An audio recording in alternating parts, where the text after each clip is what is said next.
দেখো first question আমাদের কি বলেছে এবারে, ফার্স্ট কোশ্চেন বলেছে কোন ধরনের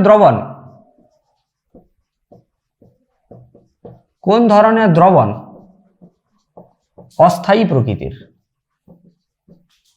অস্থায়ী প্রকৃতির। কোন ধরনের দ্রবণ অস্থায়ী প্রকৃতির, ঠিক আছে। Which type of solution is unstable in nature, which type of solution is unstable, ঠিক আছে। কেমন ধরনের দ্রবণ হচ্ছে অস্থায়ী, কেমন ধরনের দ্রবণ হচ্ছে অস্থায়ী, ঠিক আছে। কোন ধরনের দ্রবণ অস্থায়ী না অতিপৃক্ত দ্রবণ। আমরা কিন্তু তিন ধরনের দ্রবণ শিখেছিলাম, একটা কি সম্পৃক্ত দ্রবণ, অসম্পৃক্ত দ্রবণ এবং অতিপৃক্ত দ্রবণ। অতিপৃক্ত দ্রবণ কি হচ্ছে, অতিপৃক্ত দ্রবণ কিন্তু হচ্ছে অস্থায়ী প্রকৃতির, অতিপৃক্ত দ্রবণ এটা কি হচ্ছে অস্থায়ী প্রকৃতির। বা কি super saturated solution, super saturated solution. আমরা কিন্তু তিন ধরনের সলিউশন পড়েছিলাম, কি কি, একটা হচ্ছে সম্পৃক্ত দ্রবণ স্যাচুরেটেড সলিউশন, অসম্পৃক্ত দ্রবণ আনস্যাচুরেটেড সলিউশন এবং অতিপৃক্ত দ্রবণ বা সুপার স্যাচুরেটেড সলিউশন। যার মধ্যে কি হচ্ছে, যার মধ্যে কিন্তু সুপার স্যাচুরেটেড সলিউশন বা অতিপৃক্ত দ্রবণটা কি হচ্ছে না আনস্টেবল, কিন্তু এর মধ্যে দেখো সম্পৃক্ত এবং অসম্পৃক্ত দুটো দ্রবণই কিন্তু হচ্ছে স্টেবল, ঠিক আছে। সম্পৃক্ত এবং অসম্পৃক্ত দ্রবণের তোমরা সবাই সংজ্ঞা জানো, আগের ক্লাসে পড়ানো হয়েছিল। স্যাচুরেটেড সলিউশন কোনটা, আনস্যাচুরেটেড সলিউশন কোনটা, তাদের এক্সাম্পলও বলে দেওয়া হয়েছিল, ঠিক আছে, ওগুলো পড়বে ভালো করে। তো দেখো নেক্সট কোশ্চেন আমাদের কি বলেছে যে 10% Na2CO3, 10% Na2CO3 দ্রবণ বলতে কি বোঝো, দ্রবণ বলতে কি বোঝো। বা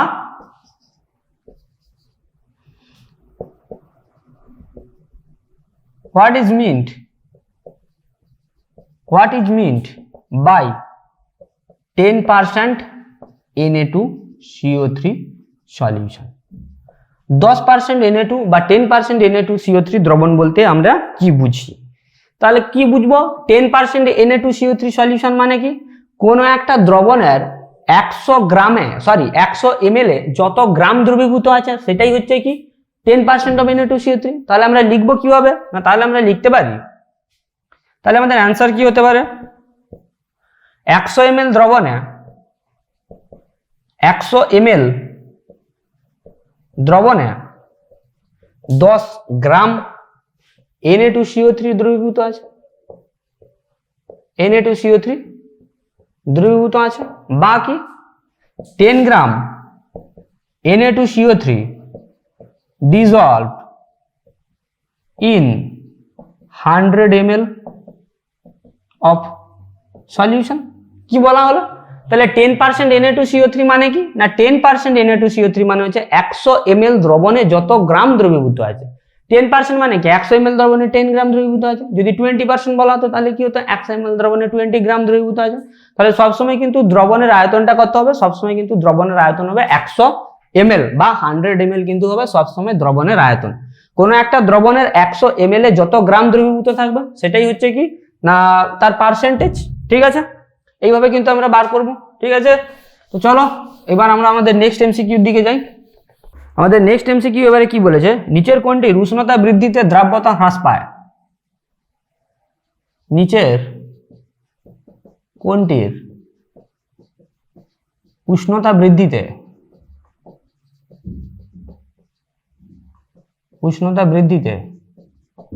দ্রাব্যতা হ্রাস পায়।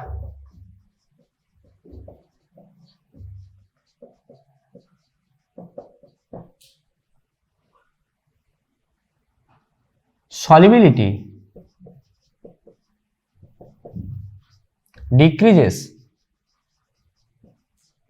with increase in temperature। কি কি অপশন আমাদের বলা আছে, অপশন বলা আছে CaOH এর হোল 2, নেক্সট বলা আছে KNO3, থার্ড বলা আছে NH4Cl অ্যান্ড ফোর্থ বলা আছে NH4NO3। কি কি অপশন আমাদের বলে দেওয়া আছে?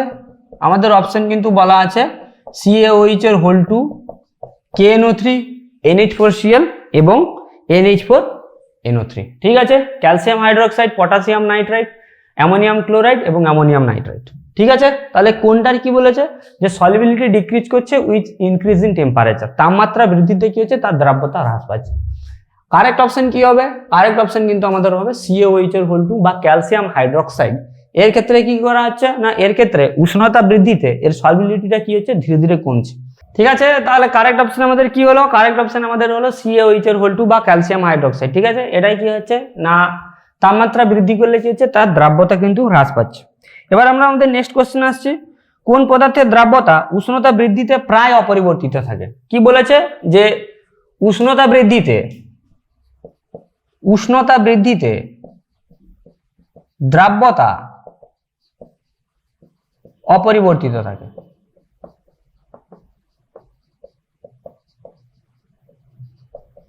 কি বলেছে? যে with rise in temperature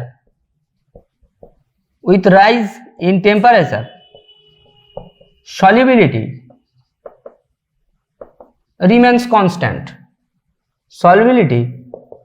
remains constant. কার ক্ষেত্রে? কারেক্ট অপশন দেখো, আমাদের কিন্তু এই চারটেই আবার ধরো দেওয়া আছে। সাপোজ আমরা অপশনগুলো তুলে দিব। অপশন আমাদের সাপোজ ধরো দেওয়া আছে NH4Cl, NaCl, Na2SO4 dot 10H2O and CaOH এর হোল 2। ক্লিয়ার? তাহলে কারেক্ট অপশন কি হবে? কারেক্ট অপশন কিন্তু আমাদের হবে NaCl কিন্তু হবে কারেক্ট অপশন। কি বলেছে? যে উষ্ণতা বৃদ্ধিতে দ্রাব্যতা কিন্তু কি হয়? এর অপরিবর্তিত থাকে। তাহলে দেখো আমরা দুটো জিনিস জানলাম, উষ্ণতা বৃদ্ধিতে দ্রাব্যতা হ্রাস পাচ্ছে কার? ক্যালসিয়াম হাইড্রোক্সাইডের। উষ্ণতা বৃদ্ধিতে দ্রাব্যতা অপরিবর্তিত থাকছে কার? NaCl এর।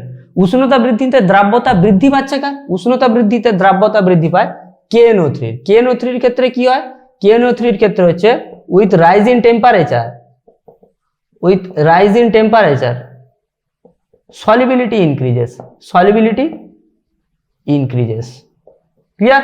মনে থাকবে এটা কি হচ্ছে? এটা হচ্ছে উষ্ণতা বৃদ্ধিতে কি হচ্ছে? দ্রাব্যতা বৃদ্ধি পাচ্ছে।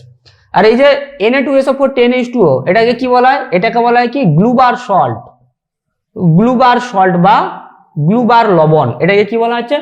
গ্লুবার সল্ট বা গ্লুবার লবণ। এটাই কি হয় না, এটাই উষ্ণতা বৃদ্ধিতে সলিবিলিটি বা দ্রাব্যতা বাড়লো, একটা সময় পরে কি হচ্ছে?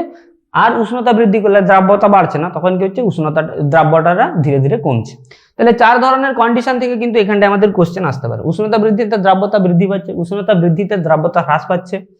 নেক্সট কি আসছে না, নেক্সট আমাদের আসছে যে উষ্ণতা বৃদ্ধিতে তাপমাত্রার কোনো পরিবর্তন হয় না। আর একটা হচ্ছে উষ্ণতা বৃদ্ধিতে দ্রাব্যতা কিছুটা বাড়ছে, তারপরে কিন্তু দ্রাব্যতা ধীরে ধীরে কমছে। চারটার উপরে কিন্তু চারটা এক্সাম্পল আমাদের মনে রাখতে হবে। ঠিক আছে, এইভাবেই কিন্তু আমাদের কোশ্চেনগুলো করতে হবে। তো চলো এবার আমরা নেক্সট কোশ্চেনের দিকে যাই। আমাদের নেক্সট কোশ্চেন এবার বলেছে কি, নিম্নলিখিত কোন ক্ষেত্রে দ্রাব গ্যাসীয়? নিম্নলিখিত কোন ক্ষেত্রে দ্রাব গ্যাসীয়? ঠিক আছে, in which case solute is in gaseous state।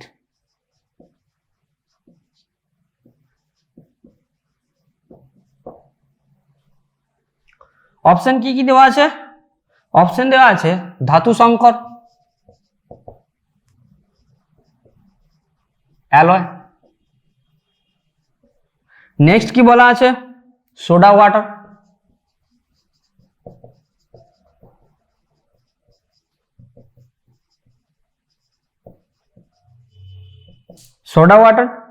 Third কি বলা আছে? পারদ সংকর।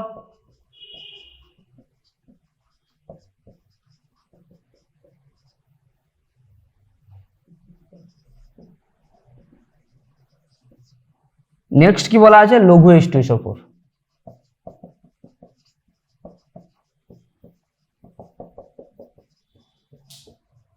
তাহলে আমাদের কারেক্ট অপশন কোনটা হবে?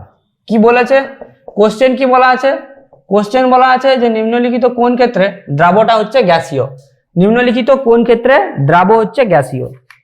ঠিক আছে, তাহলে কি বলা হয়েছে যে নিম্নলিখিত কোন ক্ষেত্রে দ্রাব হচ্ছে গ্যাসীয়, তাহলে কারেক্ট অপশন কি হবে? কারেক্ট অপশন কিন্তু হবে আমাদের সোডা ওয়াটার হবে correct option. Soda water, soda ওয়াটারে কি হচ্ছে, সোডা ওয়াটারে আমাদের CO2 কি থাকছে না, CO2 থাকছে সলিউট বা দ্রাবক, দ্রাবক হিসাবে কিন্তু থাকে। আর দ্রাবক হিসাবে কে থাকে? দ্রাবক হিসাবে থাকে H2O বা জল, এটা কিন্তু আমাদের কি থাকছে, দ্রাবক হিসাবে থাকছে।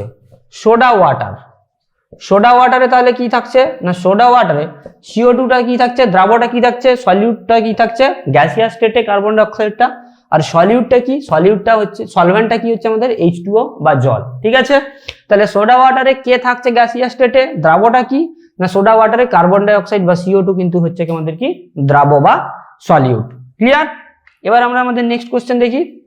নেক্সট কোশ্চেন আমাদের কি বলা আছে, নেক্সট কোশ্চেন বলেছে জলে অদ্রাব্য কিন্তু কার্বন টেট্রাক্লোরাইডে দ্রাব্য এমন একটি পদার্থ। জলে অদ্রাব্য কিন্তু কার্বন টেট্রাক্লোরাইড CCl4, জলে অদ্রাব্য কিন্তু কার্বন টেট্রাক্লোরাইডে দ্রাব্য। ঠিক আছে,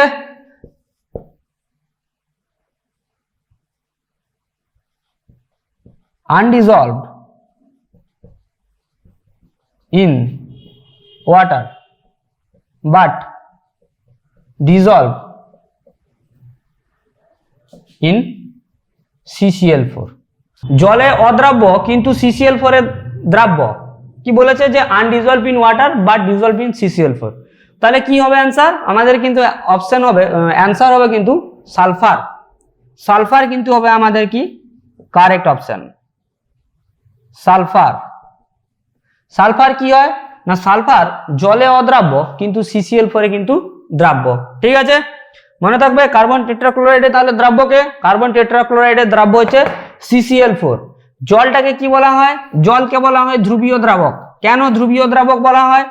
জলে ম্যাক্সিমাম দ্রব কিন্তু দ্রবীভূত হতে পারে, কিন্তু সালফার জলে দ্রবীভূত হয় না। সালফার এই জন্যই কি না, সালফার হচ্ছে এই জন্যই অধ্রুবীয় দ্রাবক। ঠিক আছে, যে সমস্ত দ্রাবক জলে দ্রবীভূত হবে সেগুলাকে বেসিক্যালি আমরা কি বলবো না, ধ্রুবীয় দ্রাবক বলবো। ঠিক আছে,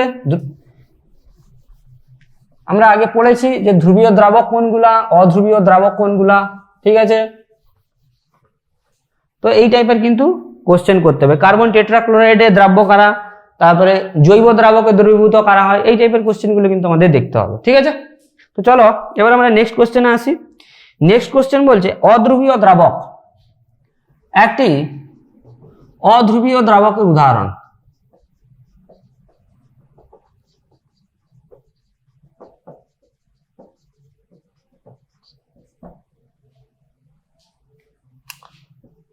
Example of non-polar solvent।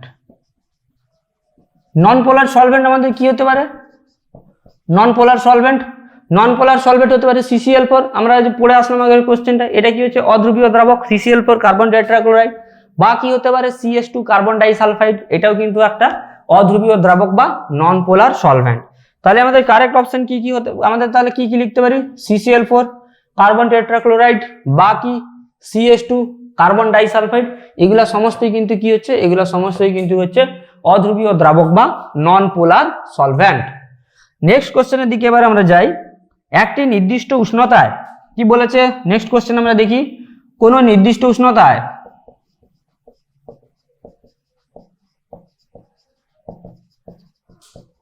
কোন নির্দিষ্ট উষ্ণতায় দ্রাবক ও দ্রবণের পরিমাণ, দ্রাবক ও দ্রবণের পরিমাণ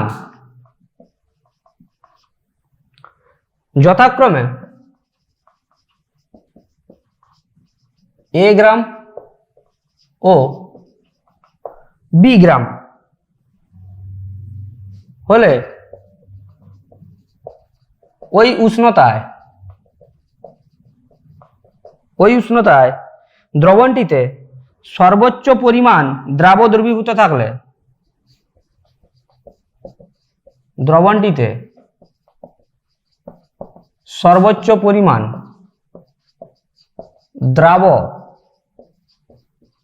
দ্রবীভূত থাকলে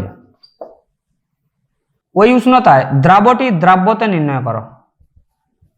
দ্রাবটির দ্রাব্যতা নির্ণয় করো। কোশ্চেনটা আমি তুলছি ইংলিশ মিডিয়ামের জন্য। কি বলেছে? In fixed temperature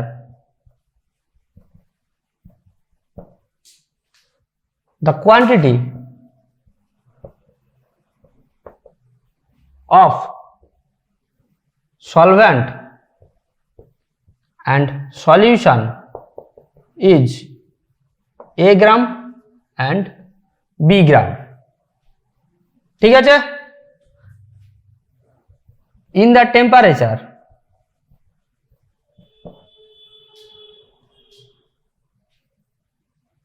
maximum number of solute is present in the solution। কি বার করতে বলেছে? Calculate the solubility of the solution। কি বার করতে বলেছে? আমাদের কিন্তু দ্রাবটির দ্রাব্যতা বার করতে বলেছে, দ্রবণের দ্রাব্যতা কিন্তু বার করতে বলেনি। দ্রাবের দ্রাব্যতা বার করতে বলেছে, দ্রাবটির দ্রাব্যতা বার করতে বলেছে। Calculate the solubility of the solute. Clear? তাহলে কি বার করতে বলেছে? দ্রাবটির দ্রাব্যতা কিন্তু আমাদের বার করতে বলা আছে। তো দেখো কি কি বলা আছে এখানটায়, যে কোনো নির্দিষ্ট উষ্ণতায় দ্রাবক ও দ্রবণের পরিমাণ যথাক্রমে a গ্রাম ও b গ্রাম। ঠিক আছে? ওই নির্দিষ্ট উষ্ণতায় দ্রবণটিতে সর্বোচ্চ পরিমাণ দ্রবীভূত থাকলে দ্রাবটির দ্রাব্যতা নির্ণয় করো। কি বার করতে বলেছে? তাহলে আমাদের কিন্তু বার করতে বলেছে সলিবিলিটি অফ দা সলিউট। দ্রাবের দ্রাব্যতা কিন্তু আমাদের বার করতে বলা আছে। তো দ্রাবের দ্রাব্যতা তাহলে আমরা বার করব কি হবে? ফার্স্টে তাহলে এখানটায় আমাদের তিনটে জিনিস জানতে হবে। দ্রাবকের ওজন বা দ্রাবকের পরিমাণ, দ্রাবের পরিমাণ এবং দ্রবণের পরিমাণ, তিনটে জিনিস কিন্তু আমাদের এট ফার্স্ট জানতে হবে। ফার্স্ট আমাদের কি জানতে হবে? ফার্স্ট কিন্তু আমাদের জানতে হবে দ্রাবকের পরিমাণ। তাহলে দ্রাবকের পরিমাণ কত? দ্রাবকের পরিমাণ আমাদের বলে দেওয়া আছে কত? a gram.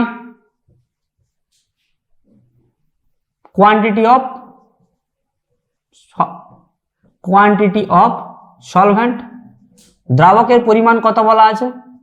a gram. Clear? Next কি বলা আছে? দ্রবণের পরিমাণ। দ্রবণের পরিমাণ কত বলে দেওয়া আছে? দ্রবণের পরিমাণ আমাদের বলে দেওয়া আছে, দ্রবণের পরিমাণ কত বলা আছে? b গ্রাম বলেছে দ্রবণের পরিমাণ। তাহলে আমরা লিখতে পারি দ্রবণের পরিমাণ সমান b গ্রাম। দ্রাবের পরিমাণ এবারে আমাদের কিন্তু বের করতে হবে। তাহলে দ্রাবের পরিমাণ কি হবে?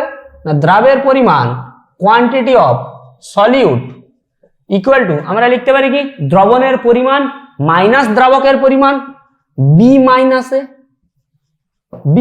a gram. ক্লিয়ার? আমাকে কি বার করতে হবে? আমাকে কিন্তু বার করতে বলেছে solubility of the solute,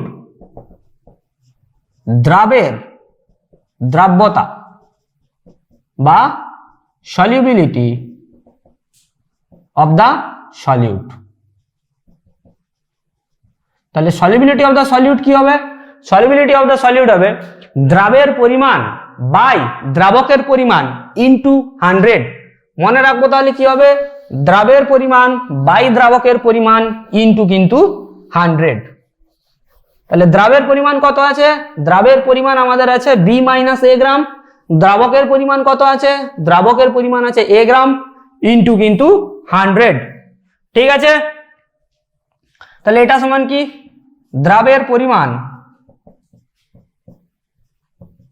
by দ্রাবকের পরিমাণ ইনটু 100। দ্রাবের পরিমাণ এটা কি? না, এটা হচ্ছে quantity of solute by quantity of solvent into 100। দ্রাবের পরিমাণ কত বলা আছে? b minus a gram. তাহলে আমরা লিখতে পারি এটা b মাইনাস a। দ্রাবকের পরিমাণ কত বলা আছে? a গ্রাম ইন্টু 100, তাহলে কি হচ্ছে না সলিবিলিটি অফ দ্য সলিউট কত, b minus a by a into 100। ঠিক আছে, এইভাবেই কিন্তু আমাদের ক্যালকুলেশন করে বার করতে হবে ধীরে ধীরে। তো দেখো এবার আমি কিছু হোমওয়ার্ক দিচ্ছি তোমাদের জন্য, ম্যাথ রিলেটেড কিছু হোমওয়ার্ক দিচ্ছি, এই সমস্ত হোমওয়ার্কগুলো তোমরা কিন্তু করবে। তো দেখো ফার্স্ট কোশ্চেন আমি তুলছি,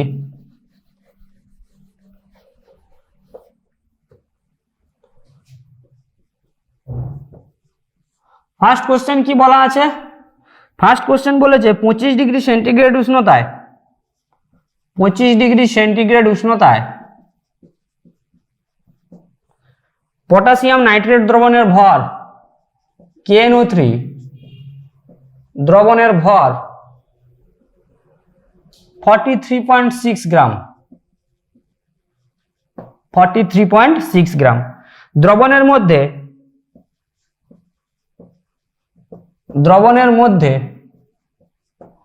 18.6 গ্রাম লবণ দ্রবীভূত থাকলে, 18.6 গ্রাম লবণ দ্রবীভূত থাকলে লবণটির দ্রাব্যতা কত হবে, লবণটির দ্রাব্যতা কত হবে। ঠিক আছে, তাহলে ফার্স্ট কোশ্চেন আমাদের কি বলা আছে, যে ফার্স্ট কোশ্চেন আমাদের বলেছে 25 ডিগ্রি সেন্টিগ্রেড উষ্ণতায় KNO3 দ্রবণের ভর বলে দেওয়া আছে, দ্রবণের মধ্যে এত গ্রাম লবণ দ্রবীভূত থাকলে কি বার করতে হবে, লবণটির দ্রাব্যতা কিন্তু আমাকে বার করতে হবে। ঠিক আছে, ইংলিশ মিডিয়ামের জন্য দেখো কোশ্চেনটা তুলছি,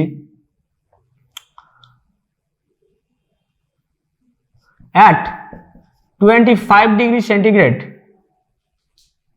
the mass of KNO3 is 43.6 গ্রাম। ঠিক আছে, 18.6 গ্রাম of salt is dissolved in the solution.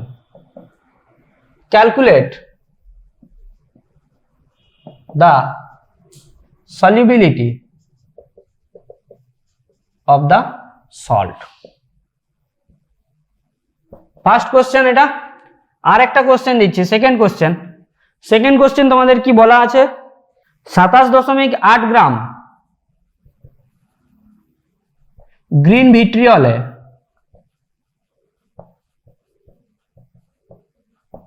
কত গ্রাম জল আছে, 27.8 গ্রাম গ্রিন ভিট্রিয়লে কত গ্রাম জল আছে, কি কি দেওয়া আছে,